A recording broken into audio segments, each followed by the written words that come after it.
Hey everyone, Cody Menz here. I have a first look video of the new upcoming Tier 8 Italian tank destroyer, the SMV CC-64 Vipera, or what I'm going to call it is the Viper.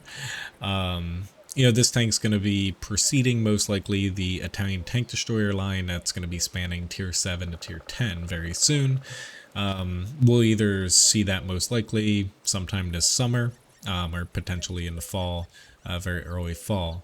Lowdown on these tanks, just like this premium, they're going to be very heavily frontally very heavily armored for tank destroyers, somewhat slow moving, really good gun depression, semi-functional turrets, and basically the magazines do a crap load of damage, so 2,000 damage for this one at tier 8 across 5 rounds. However, penetration's a bit low for a TD, accuracy, aiming time a little bad for a TD, and it takes 6 seconds between each of your rounds in the magazine to take a shot. So faster than, say, a turtle. You're going to be shooting faster than that. However, once you finish your magazine, you then have a 34-second, reload time between your magazines. So a little bit different setup. In any event, though, for this specific tank, how does it play? And stats aren't finalized here, but being on a common test, this is a pretty good look at what the tank should be when we get it for either a straight sail, a marathon, who knows how they'll release it. But this is basically the common test for the 1.17.1 update that's going to be coming very soon here. First, let's look at the armor of this tank. So this is going to be very unique. So getting into the armor here, and this mod's not perfect to where it's kind of stating incorrectly, so I'm gonna go down to 115. So it says you can overmatch with having a 120mm gun against 40mm, whereas you need 122mm or higher basically. But in any event though, let's get into the armor here. So this tank has we're just going to go level ground to start off with. Very good frontal armor. So let's calculate that.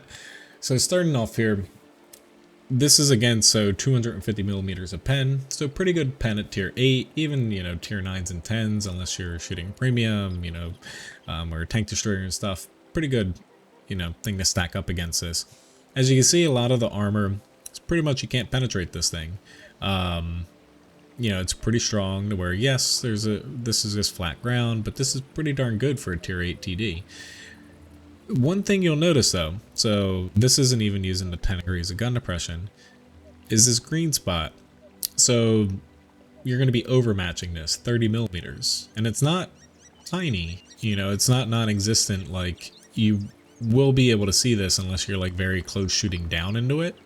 But the main point of people penetrating, especially if you're in like a tier 6, a tier 7, you're going to need a higher caliber than 90mm to be able to overmatch that lower glacis to penetrate it. Otherwise, you're going to have to be punching through about 270mm for the lower glacis. Even upper here is 245, and then the turret front 291. And otherwise, it's pretty strong for the rest of it. One thing to note though, so the cupolas are pretty much non-existent. They're flat, flush, except for that very back left one.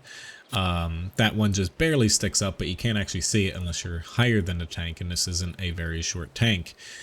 However, getting back to this view though, so if we up it to where you can overmatch it, so we'll go 125mm, the turret roof, there's no cupolas. However, if you have over 120mm, so all those Russian tanks, but also a lot of TDs, and certain higher caliber tanks at tier 8, 9, 10, you're going to be able to overmatch the roof, pretty much the entirety of the roof that you're able to see, because it's only 40mm, and then also obviously the lower glacis. Now, if you're using some of the gun depression on this tank, which we'll do a quick look at tanks.gg too, it does become much smaller, and the turret armor and stuff does become much better. Most likely you're going to be able to hide this People can punch through this though, because it's not super crazy, you know, when it comes to the angle, if you have a higher pen round though. And just keep in mind as well, you know, when you're using heat and stuff like that, it does kind of change, you know, where you can penetrate. Otherwise, when it comes to like side scraping and whatnot, you know, this tank, it doesn't have the best side armor, nor does it have the best rear armor. It's not awful though, you know, for what you might expect for having really good frontal armor. Like this thing's like, unless tier 6s and 7s are overmatching you from the front, you know, this thing, the side armor, just looking at it here, and this thing has a semi-functional turret, so 60 millimeters low, and then the tracks cover a bit of it too, and then it goes up a little bit when it comes to the thickness once you hit this part, and then this is a little thicker here, the angled bit. But in any event though, the armor is pretty solid. It's just, this is gonna be, I guess, a strange tank because the armor scheme is extremely dependent on, you know, people, whether they can overmatch you or not. And looking at the tech tree ones, the images that we have, like they're not in the game files yet, they seem like they might be set up a pretty similar way. They each do seem to have cupolas that aren't flush like the Viper. You know, they have slightly more prominent cupolas, but very tiny compared to other tanks. But it'll be interesting to see how their turret roofs and lower glacis and stuff stack up compared to the premium here.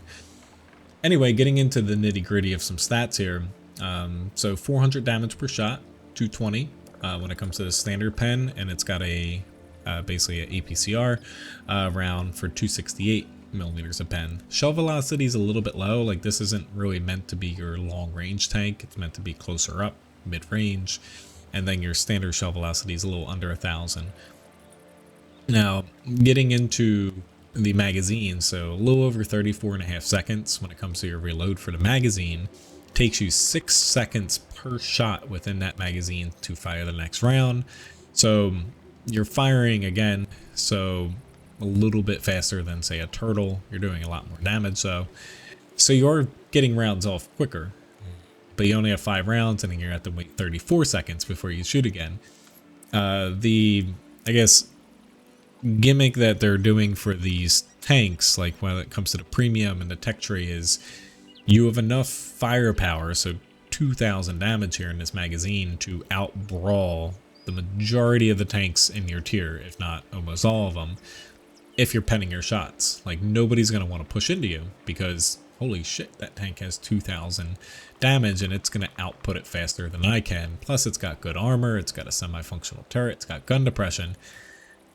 But you do have downsides when it comes to, so you do have that 45-degree limitation for your turret, slightly slow gun traverse, aiming time, bit long, 0.42 accuracy, not end of the world, like it's the same as TS5s, and your DPM's a bit low.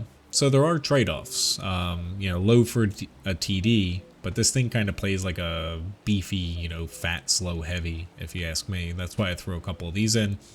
Just for comparison's sakes. Hit points aren't too bad.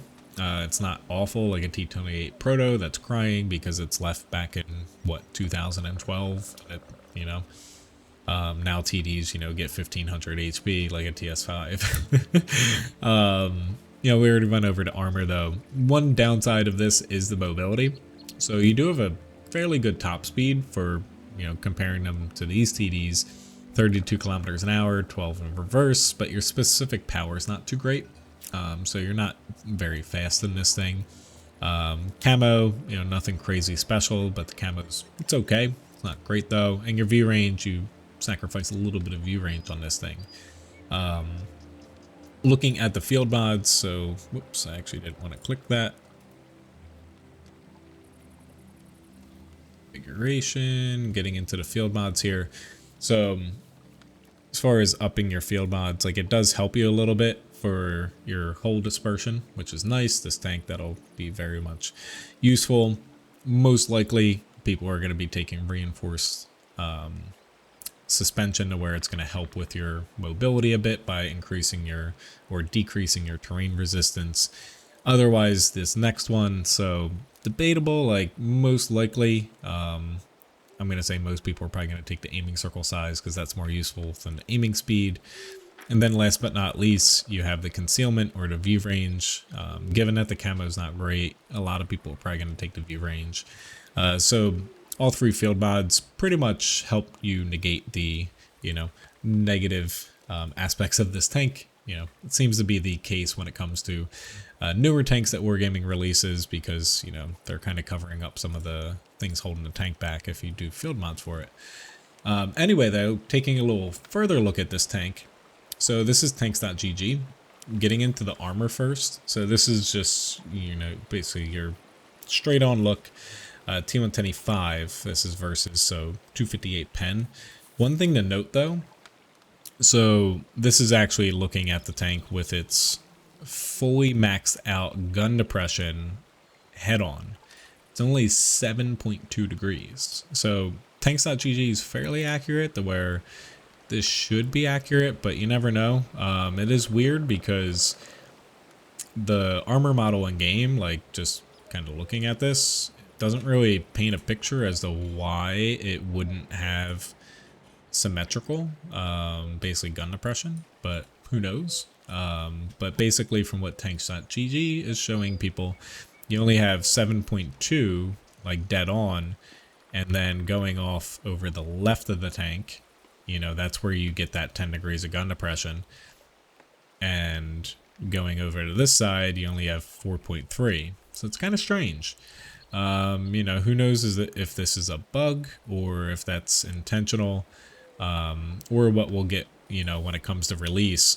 But in any event, though, one thing I wanted to note, so like using that full gun depression still, even though you don't have 10 degrees off of the very front, pretty much that overmatch spot, that roof is non-existent. Again, cupolas disappear. So you're mainly going to be trying to penetrate this thing, punching it through with premium rounds and stuff, or else you need a lot of penetration for like an AP round and stuff. So tier 6s, tier 7s, tier 8s, a lot of tier 9s are going to struggle unless you, load premium. Otherwise, going off of, so 10 degrees of gun depression, I'm not the best at getting this. We're going to go with that, 9.9. It's kind of strange, when it comes to, maybe it has to do with the back of the tank, but it doesn't seem like it would impact it on the other side. This thing, will you actually be able to do a hill like this? Probably not. Like, people are probably going to be able to shoot you here. So, it's kind of awkward. But, something I wanted to make note of. This is, so I chose something with a little bit over 120 millimeters. So, a Borsig, just pointing out that, so you will be able to overmatch this thing if you can see that and not using its gun depression. And then the upper glacis, like you do have a chance to pen that. And then last but not least, so looking at some soft stats here on the Viper, the tank traverse and turret traverse aren't that bad. Like compared to these, the Proto, TS5, Turtle, T34, it's got pretty good values for these. Doesn't have the best value for moving. This tank doesn't move very fast though, so that value, while it will impact that, it's really nice to know that you're not getting a huge penalty though for your turret. And then otherwise your terrain resistance values are actually pretty good. As you see here, it's the same as Proto and TS5. However, your medium and soft grounds are pretty good too, so you're not penalized very much on that. So even though your specific power is a little bit lower, most likely you're going to be kind of cruising along sometimes. But at the end of the day, really depends on if you throw on the field mods, and potentially on this tank too, going into comparison, since you're a tank destroyer, equipment wise, for this tank, will people throw a turbocharger on it? You don't have access to a V stabilizer, so it'll be interesting to see the builds that people do on this tank when it comes to throwing different things onto it, to see what you can make out of it. In any event though, hopefully you enjoyed this first little look at this tank, where it should be coming sometime this summer, sooner than later, because most likely they're going to release this before the tank line. Generally speaking though, you know, the tier 7, 8, 9, and 10 in the tech tree is going to play pretty similar to this. Like this tank, usually premiums are pretty different than the tech tree ones. Like they seem to do different things with them. Maybe the tech tree ones won't have this overmatchable armor on them, because they do have on the tech tree versions slightly, you know, more hittable cupolas, albeit they are very tiny still. But who knows? This tank seems like it's going to be very unique. I'm not exactly too fond of how they're balancing it, because it's weird with the overmatching spots, and also I feel like giving it a ton of damage potential, but making it suffer with the, you know, accuracy and everything that goes along with low pen and everything, and the long reload. It's just, it's weird. Yeah, I don't know. We won't know until we actually play it, but yeah, in any event though, hopefully you enjoyed this video and hearing me babble about a tank without being able to actually play it. And thank you for tuning in, and I'll see you next time.